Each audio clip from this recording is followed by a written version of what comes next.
Hello sir, welcome to social post. Thank you అండి. Sir, మీరు ప్రతి ఇంటర్వ్యూలో కూడా ఇల్లు కొనొద్దు అని మీరు చెప్పడం జరుగుతుంది. అంటే ఒక పర్టిక్యులర్ టైంలో కొనమంటున్నారు. బిఫోర్ ఎందుకు కొనొద్దు అంటున్నారు? అంటే మీకు ఇల్లు మీద ఏదైనా ద్వేషమా? లేకపోతే ఎందుకు? సో, సొంతింటి గల ప్రతి ఒక్కళ్ళకి ఉండిద్ది. వాళ్ళందరికీ మీరు అడ్డుకట్టేస్తున్నారు. నాకు అనిపించింది. ఇప్పుడు కొత్త ఉద్యోగాలు రావట్లేదు, ఉన్న ఉద్యోగాలు పోతున్నాయి. ఆబ్వియస్లీ ఇప్పుడు ప్రెజెంట్ అవుతున్నాయి. అందరు భయపడుతున్నారు కదా. నేను ఫస్ట్ నుంచి ఇచ్చే దీనికి స్టేట్మెంట్ ఏంటి అని అంటే, మనిషి జీవితంలో ఉద్యోగం శాశ్వతం కాదు, జీవితంలో జీతం శాశ్వతం కాదు. ఆ జీతం ఎప్పుడైనా ఆగిపోవచ్చు. ఆ జీతం ఆగిపోవటానికి మన తప్పే ఉండాల్సిన అవసరమే లేదు. ఏ విధానంలో అయినా ముప్పు మన మీదకి రావచ్చు. టెక్నాలజీ అప్గ్రేడ్ అయినా మనకి శాలరీ పోద్ది, మనకు అనుకోకుండా ఏదైనా జరిగినా శాలరీ పోద్ది, ఏం జరిగినా శాలరీ పోద్ది. రీసెంట్గా ఒక చిన్న కేసు చెప్తాను. బెంగళూరులో ఒక ఆయనకు ఉద్యోగం పోయింది. 1,20,00,000 హోమ్ లోన్ తీసుకున్నాడు. 3 నెలలు హోమ్ లోన్ కట్టలేదు. 3 నెలలు ఆప్షన్ ఇస్తారు ఇల్లు. ఆప్షన్ వేసేసారు ఇల్లు 3 నెలలకే. 3 నెలలకి 3 నెలల నోటీసు. తర్వాత ఎప్పుడైనా రావచ్చు వాళ్ళు. Your period is 3 months. 3 నెలలకి ఆప్షన్ ఎలా ఇస్తారు సార్?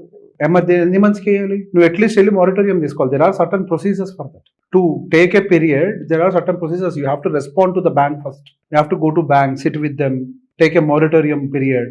దాని కొన్ని ప్రాసెస్లు ఉంటాయి. నాకు నచ్చినట్టుగా చేస్తానంటే కుదరదు.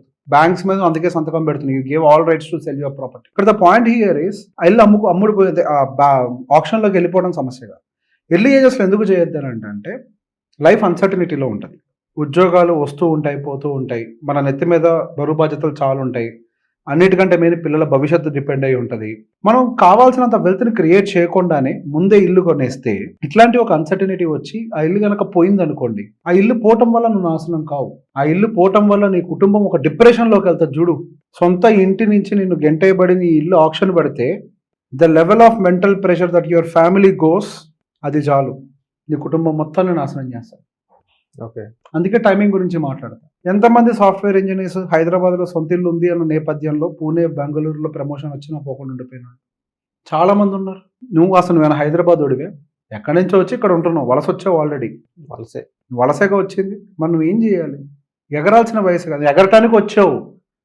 ఎందుకు చైన్లేసి కట్టేసుకున్నావు? ఎగిరే వయసులో సంఖ్యలు వేసుకున్నావు, తప్పు కదా. ఎగురు. ఎక్కడో ఉండేవాడివి నువ్వు, చాలా దూరం ఎదిగేవాడివి.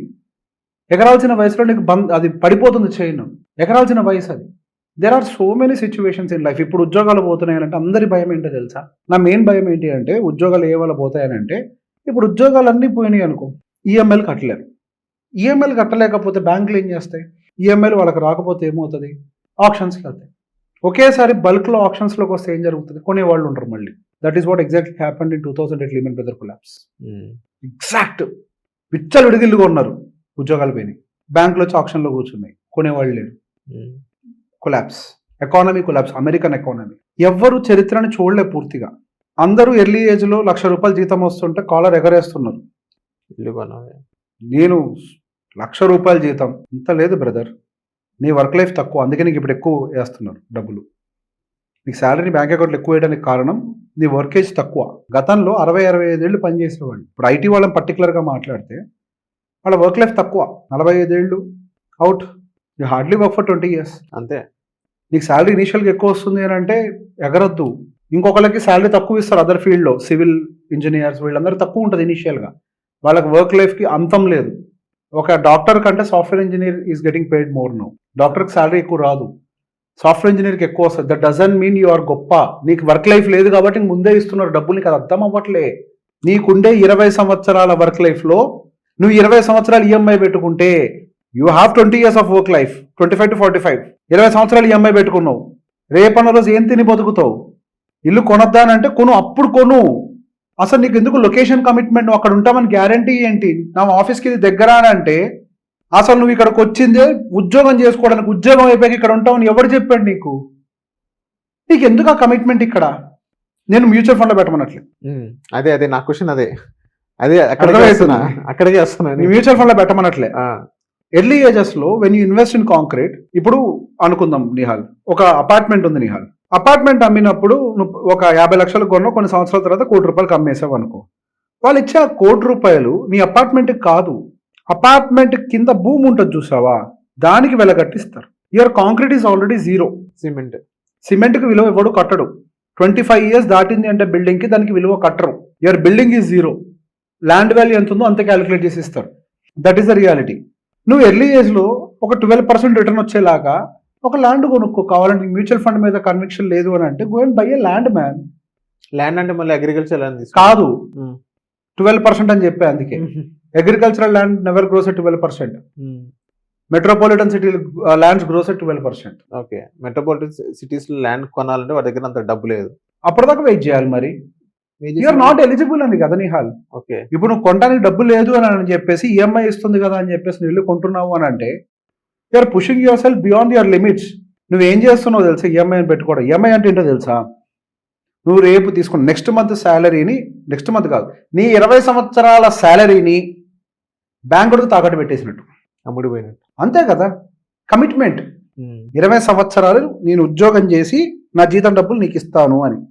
నేను తప్పు అనట్లే. Taking EMI is an art, దాన్ని కరెక్ట్గా తీసుకోవాలి కూడా, నేను కాదనట్లేదు. కానీ నువ్వు సెటిల్ అవ్వకుండా ఇల్లు కొంటే సెటిల్మెంట్ అనరు. Settlement is a different thing. ఏం చేయకపోయినా బతికే సిచ్యువేషన్ వస్తే సెటిల్మెంట్ అంటాం. ఫైనాన్షియల్ ఫ్రీడమ్ అని ఇప్పుడు మోడర్న్ వరల్డ్లో వాడుతున్నారు చూసావా? మోడర్న్ వరల్డ్లో మన పాత జనరేషన్ వాళ్ళు ఏమనేవాళ్ళు?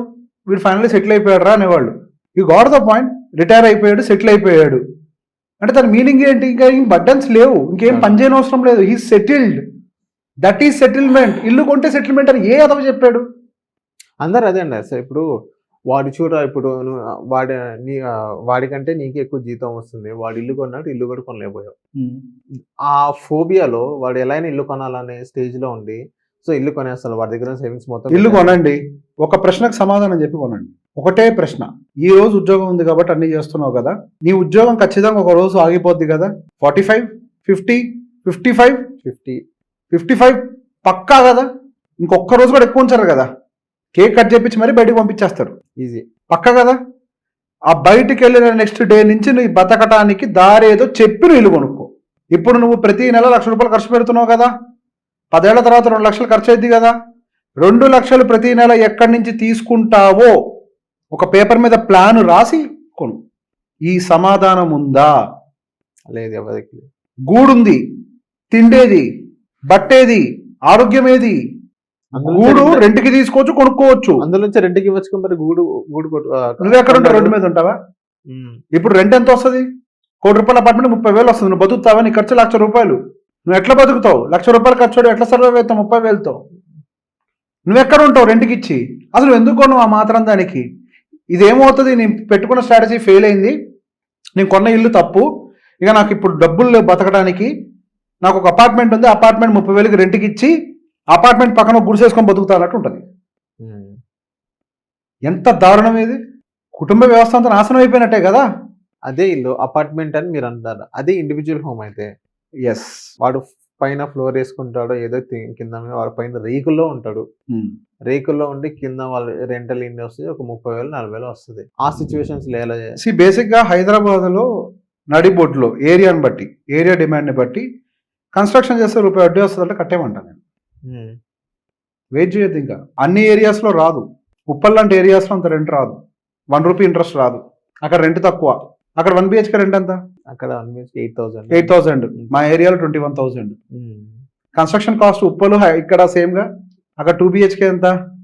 2 BHK 16,000. ఇక్కడ 35,000 40,000 మా ఏరియాలో. సేమ్ కన్స్ట్రక్షన్ కాస్టా? నువ్వు ల్యాండ్, అందుకే ముందు ల్యాండ్ కొనుక్కొని పక్కన పెట్టనేది. నీ రిటైర్మెంట్ టైంకి అక్కడే బిల్డింగ్ కడతావేమో, ఒక ఫ్లోర్లో నువ్వు ఉండి మిగతా ఫ్లోర్ రెంట్కి ఇచ్చుకుంటావేమో తెలియదు. అందుకే నేను ల్యాండ్ కొనుక్కోమంది. అయితే డెవలప్మెంట్ కన్నా ఇవ్వచ్చేమో, ఏదో ఒకటి చేసుకోవచ్చు. ల్యాండ్ కొనుక్కో. 7% రిటర్న్ మీద ఇన్వెస్ట్ చేయకు, 12% రిటర్న్ మీద ఇన్వెస్ట్ చేయమని అంటున్నా నేను క్లియర్గా. ల్యాండ్ కొనాలా, మ్యూచువల్ ఫండ్ కొనాలా కూడా కాదు, 12% రిటర్న్ మీద ఇన్వెస్ట్ చేయి. ఏదైనా పర్లేదు ఇన్వెస్ట్. వయసు ఎర్లీ కదా, కమిట్మెంట్స్ పెట్టుకోకు, నిన్ను బంధించుకోకు అన్ని చోట్ల. Don't lock your self.